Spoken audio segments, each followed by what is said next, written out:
Здравейте, днес ще разгледаме 33 факта за Бирм. Първи. Официално име и произход. Страната официално се нарича Мянмар от 1989, но дълго време беше известна като Бирма. Промяната беше политическо решение на управляващата военна хунта, която искаше да премахне влиянието на колониалното минало и дана. 2. Географско положение. Мянмар се намира в Югоизточна Азия, граничеща с Индия, Китай, Лаос и Тайланд. Това стратегическо местоположение прави мост между Южна и Югоизточна Азия, като страната има голям потенциал за международна търговия, особено през реката Иравади и пристанищата на Андаманско море. С население около 70 милиона души и площ над 513 000 къв километра, Тайланд е по-голям от Франция. Най-голямата част от населението живее в централните равнини и в Банкок, докато северните планини и южните острови са по-рядко населени.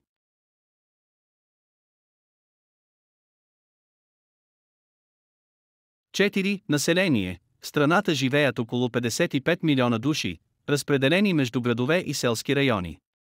Повечето хора работят в селското стопанство, особено в оризовите полета и рибарството, като селското население съхранява традиционни обичаи и занаяти, които се предават от поколение на поколение.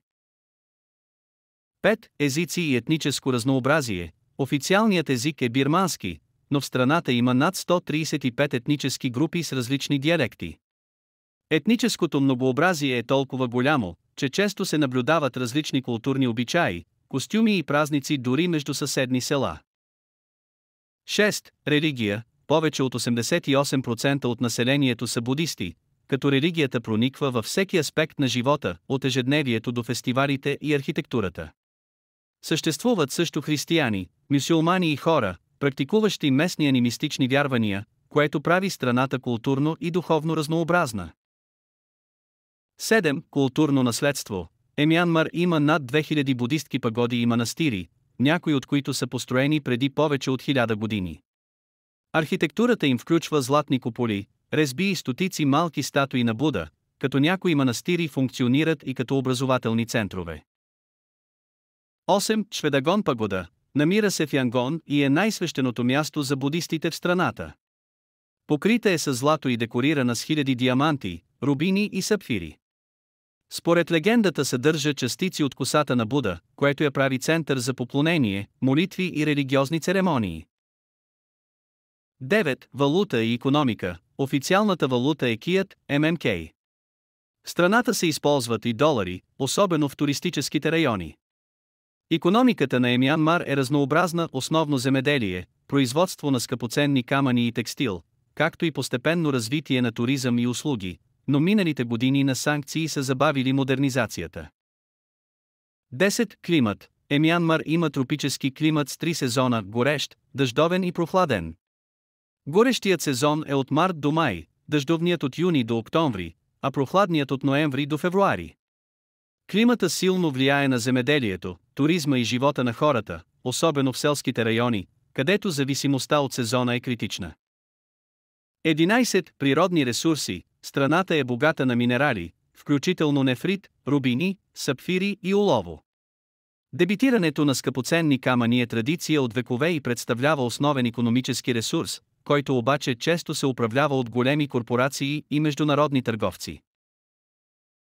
12. Река Иравади. Най-дългата река в Мянмар преминава през централната част на страната. Тя е жизнено важна за транспорт, риболов и напояване на оризовите полета. Много древни градове са се развили по нейните брегове, което я прави исторически и икономически значима.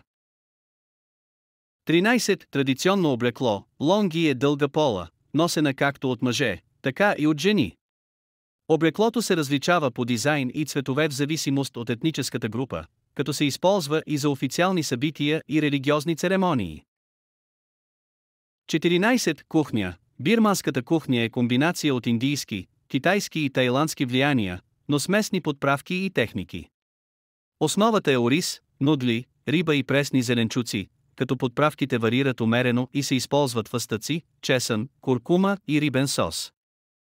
15. Емохинга. Националното ястие на Мянмар е рибена супа с нудли, сервирана традиционно за закуска. Това ястие е толкова популярно, че почти всяко семейство има своя рецепта, а уличните продавачи го приготвят ежедневно за хиляди хора. 16. Етническо разнообразие и култури. В страната живеят над 135 етнически групи, включително бирмани, шан, карен, кахи и рохинга. Всяка група има свои обичаи, музика, кухня и традиции, които се предават от поколение на поколение и правят Мянмар уникален с културното си многообразие. 17. Политическа история. Страната беше под военна хунта повече от 50 години, което забави икономическото развитие и модернизацията. От 2011 година започна постепенно отваряне към демокрация и икономически реформи, но страната все още се сблъсква с вътрешни конфликти и политически предизвикателства. 18. Природни красоти. Мянмар има девствени плажове, високи планини, тропически джунгли и национални паркове. HKAKA BORAZI е най-високата планина, а езера като INL и Лейк предлагат уникални водни общности и традиционен начин на живот. 19. Туристически забележителности. Баган е древен град с над 2000 пагоди и храмове, построени между 9 и 13 век. Градът е световно културно наследство, като туристите могат да летят с балони над хиляди храмове и да усетят духа на миналото. 20. Животински свят. В Мянмар има тигри, слонове, маймуни, питони и множество ендемични птици. Националните паркове и защитени територии се грижат за запазване на дивата природа, която е част от културното наследство и традиционните занимания на местното население. 21. Местни занаяти. Тъкане на коприна, дърворезба, керамика и производство на скъпоценни камъни са традиционни занаяти, които се предават от поколение на поколение. Те са не само източник на доходи, но и начин за съхранение на културната идентичност. 22. Фестивали. Таунг Пиокей е фестивал на балоните, където хиляди хартиени балони се издигат в небето. Фестивалът символизира освобождение на душата, късмет и молитви за бъдещето, и събира хиляди местни жители и туристи всяка година. 23. Образование. Мянмар предлага безплатно начално образование, но качеството е неравномерно между градските и селските райони. Университетите са ограничени и често под политически контрол, което ограничава достъпа до модерни науки и технологии.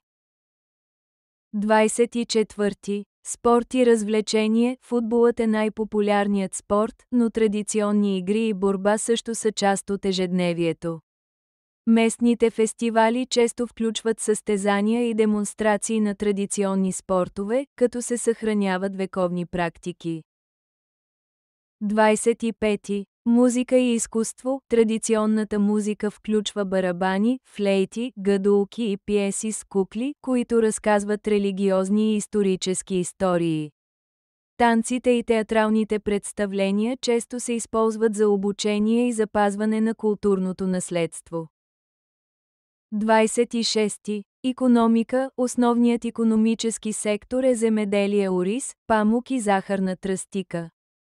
Производството на текстил и ръчно изработени изделия също допринася, като ръчно изработените стоки се продават както местно, така и международно. 27. Транспорт. В селските райони основен транспорт са велосипеди, мотопеди и лодки, докато в градовете се използват автобуси и таксита. Инфраструктурата е ограничена, но реките и пътищата свързват труднодостъпни райони с икономическите центрове. 28. Здравеопазване. Достъпът до модерни медицински услуги е ограничен, особено в селските райони. Традиционната медицина и билкови лечения са широко разпространени и често са първият избор на населението. 29. Национални паркове. Националните паркове като Хуалга, Алаунг Даукетхепа и Нет Матаунг предоставят защитени зони за редки животни и растения. Те също така предлагат възможности за екотуризъм и научни изследвания. 30. Връзка с други страни. Мянмар е член на АСЕАН и развива икономическо и търговско сътрудничество с Китай, Индия и Тайланд. Стратегическото й местоположение я прави ключов партньор в регионалната инфраструктура и логистика. 31 интересни факти за хората. Местните жители са известни със своята гостоприемност, топлота и усмивки. Туристите често споменават за радушието и готовността за помощ, което прави страната привлекателна за пътешественици. 32. Брутният вътрешен продукт, БВП. Страната има БВП около 76 милиарда USD, като икономиката бавно се развива след години на санкции. Основните предизвикателства са политическата нестабилност и неравномерното развитие между регионите. 33. Културно наследство в цифри. Кингунай Буда е най-голямата златна статуя на Буда в света, висока 116 метра. Тя символизира духовното значение на страната и привлича хиляди поклонници и туристи, които идват да се преклонят пред величието й.